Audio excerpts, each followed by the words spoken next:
Kando na hayo ni eti kwamba wabunge wa kike wameshtumu vikali matamshi ya aliyekuwa naibu wa rais Rigathi Gachagua kuwa mke wa waziri wa usalama wa ndani Kipchumba Murkomen arudishwe katika eneo la Mlima Kenya kwa kuwa ni mtoto wa eneo hilo.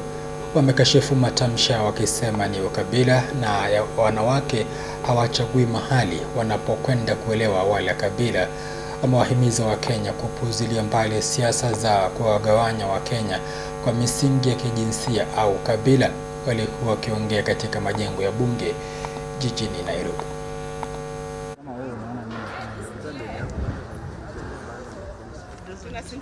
But I can't. No, will you? I'll give you this and you continue reading. I've stood like this way so that you have. We are equally concerned by the repeated introduction of wives and families into political disputes. Honorable Gachagua disagrees with Cabinet Secretary Kipchumba Murkomen. He should address him directly. A wife must never be reduced to a political instrument simply because of the men she married.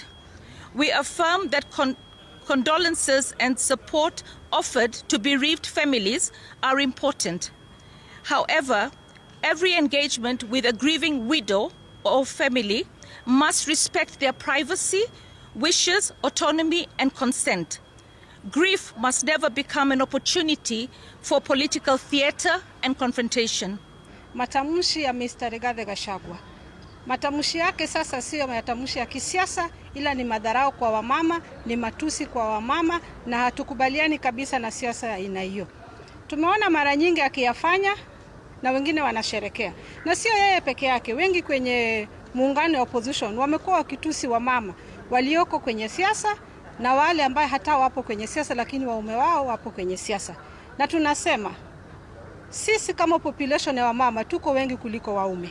Na tutaungana kama wamama wa Kenya kuikashifu. Na siku ile ya kupiga kura ndio utajua kweli wamama wamekataa siasa aina hiyo na tutakupiga nje.